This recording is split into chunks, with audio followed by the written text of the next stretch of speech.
os conceitos básicos do método de Freud. Antes mesmo de aprofundar a teoria e a técnica psicanalítica no tratamento das neuroses e psicoses, é preciso compreender a estratégia transdisciplinar utilizada no tratamento. Parece-nos que a questão fundamental em relação às perturbações mentais aqui entendidas como neuroses é a compreensão da transferência. O ambiente analítico é o lugar do milagre. O milagre é o elo da união e da compreensão entre o analista e o seu paciente. Esta vivência de confiança, de empatia, de amizade, de afeto, de ternura, de amor fraternal, reacende no íntimo do paciente uma oportunidade de voltar a acreditar na vida e indiretamente nas pessoas do seu convívio pessoal. A transferência é a vivência das emoções humanas. Neste momento único e mágico, o paciente experimenta o poder da emoção. Ao tomar consciência visceral do bloqueio emocional, consegue identificar onde se encontra o trauma que o impede a solução de um determinado tipo de problema pessoal. No primeiro momento, o paciente se assusta porque não tinha a mínima consciência das motivações inconscientes que agiam e dominavam o seu comportamento.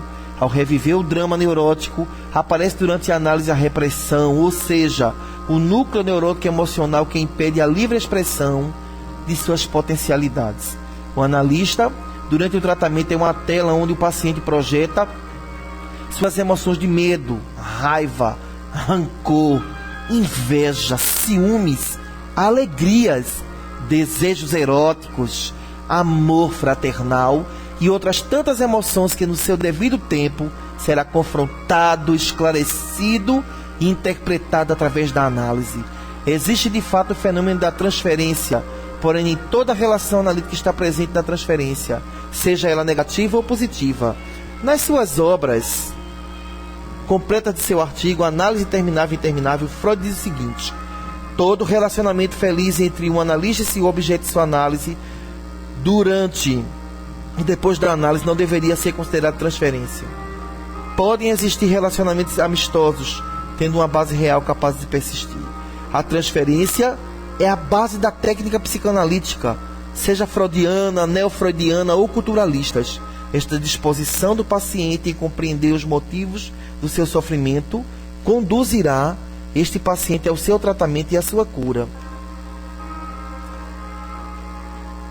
A essência do método psicanalítico é compreender os núcleos neuróticos, com seus ganhos primários e secundários, para fugir da responsabilidade da solução de sua doença.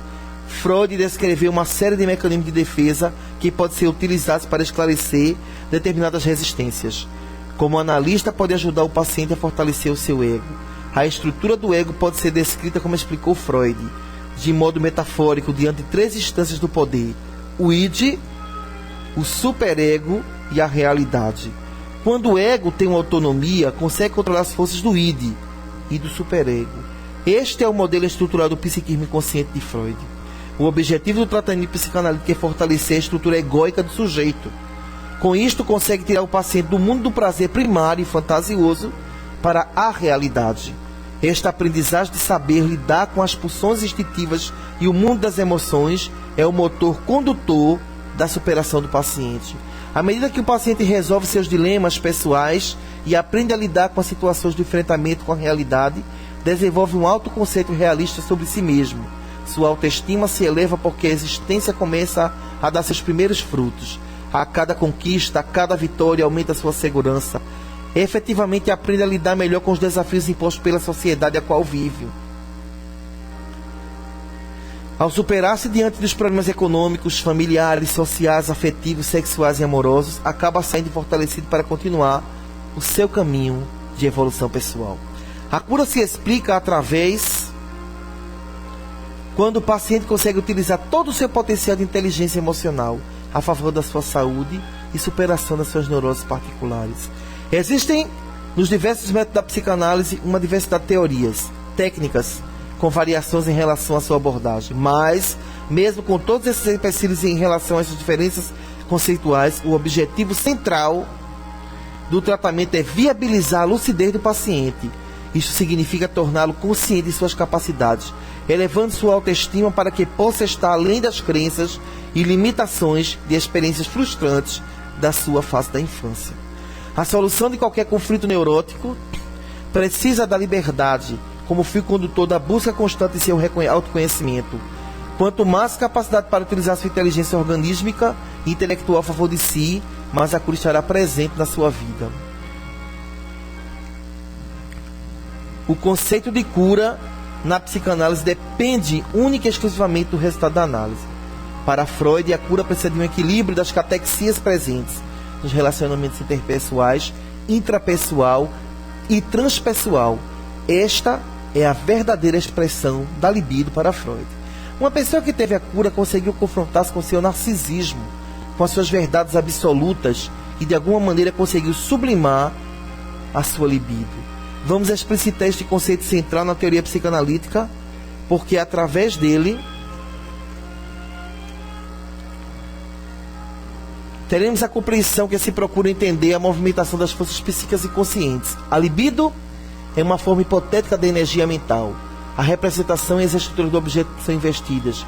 Concebe-se que a libido possui uma fonte, o corpo ou id, que existe sob várias formas, relacionadas às zonas erógenas específicas, isto é, a libido oral, a libido anal, a genital, que se encontram distribuídas entre diversas estruturas e processos que são libidinizados.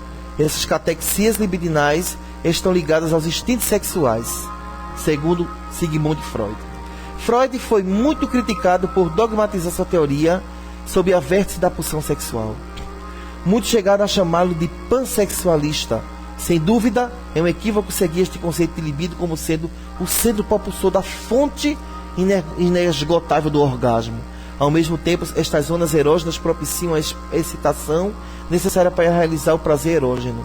O organismo humano é percebido como uma fonte inesgotável do desejo sexual, ou seja, toda e qualquer atitude está relacionada ao esquema da realização do prazer sexual. Todos os psicanalistas concordam sobre o valor e a importância da sexualidade na vida humana. Mas existem outros instintos, talvez muito mais importantes que o sexual. A dogmatização da pulsão sexual como sendo o centro da infelicidade humana é um erro, até porque a sociedade e a cultura começam a mostrar outras pulsões, que talvez em ordem de prioridade na existência estejam acima do sexo. Esta absolutização teórica obedece aos princípios de uma doutrina e não de uma teoria científica. Podemos citar a pulsão da fome, da sede, do sono, do afeto, do amor, da realização e de outros tantos desejos que estão, de certa forma, muito acima do sexo. Por exemplo, a questão crucial na sociedade globalizada e cibernética não é o poder de gozar, mas de sobreviver economicamente. Talvez a pulsão mais importante para a sanidade psíquica seja realmente o amor.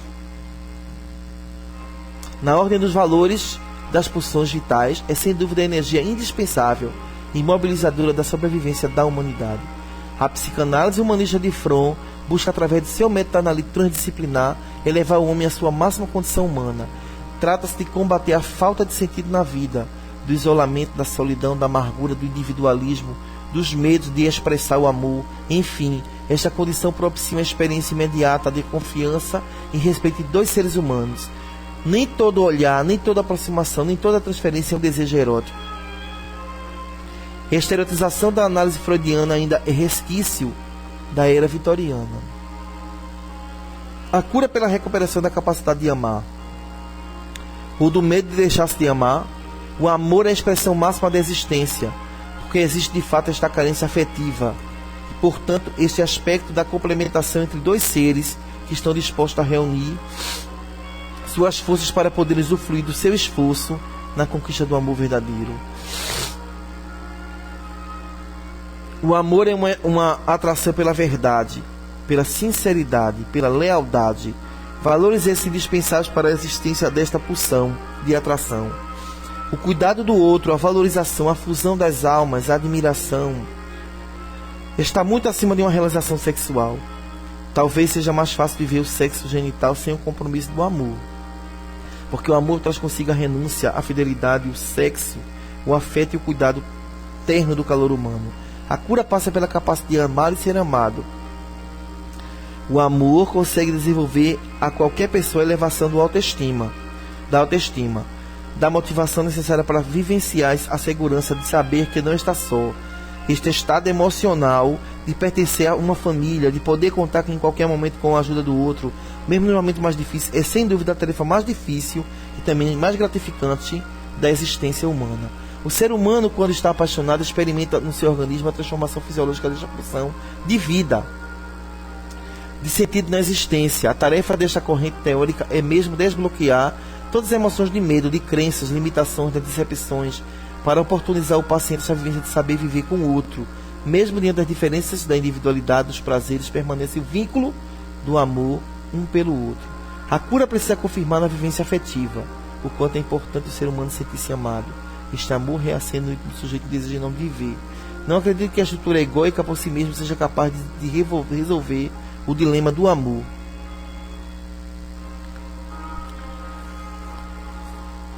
Por si mesmo seja capaz de resolver o dilema do amor. O sexo é uma pulsão que busca a satisfação da libido. Este desejo sexual pode tornar forte uma fonte de problema quando existe uma forte crença que a quantidade de relação sexual de orgasmo aumenta o poder de virilidade e de masculinidade, resolvendo de vez o problema da sua identidade de homem.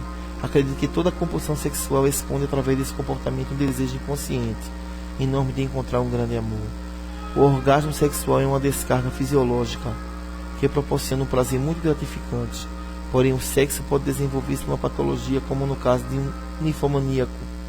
Muitos utilizam o prazer sexual como uma fuga, ou mais precisamente para utilizar seus traços sádicos de dominação e sofrimento. A falta da humanidade faz com que as pessoas utilizem o outro como se fosse um objeto para seu consumo próprio.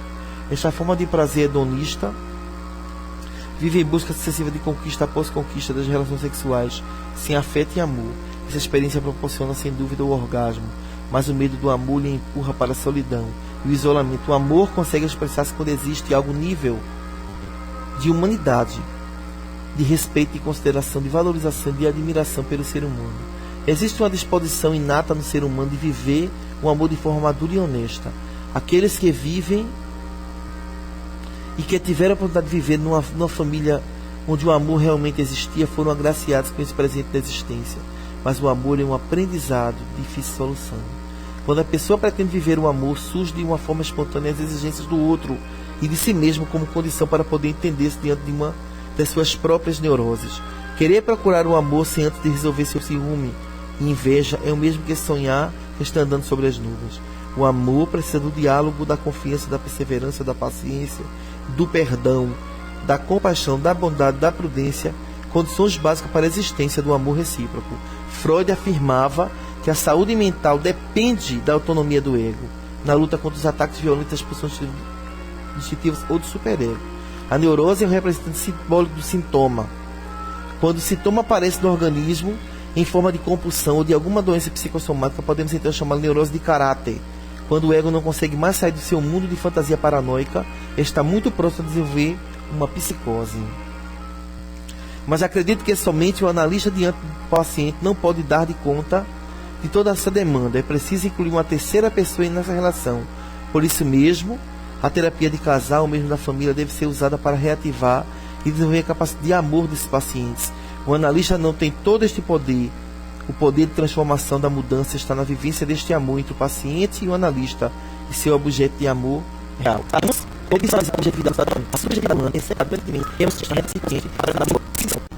Os conceitos básicos do método de Freud. Antes mesmo de aprofundar a teoria e a técnica psicanalítica no tratamento das neuroses e psicoses, é preciso compreender a estratégia transdisciplinar utilizada no tratamento. Parece-nos que a questão fundamental em relação a os conceitos básicos do método de Freud. Antes mesmo de aprofundar a teoria e a técnica psicanalítica no tratamento das neuroses e psicoses, é preciso compreender a estratégia transdisciplinar utilizada no tratamento. Parece-nos que a questão fundamental em relação às perturbações mentais aqui entendida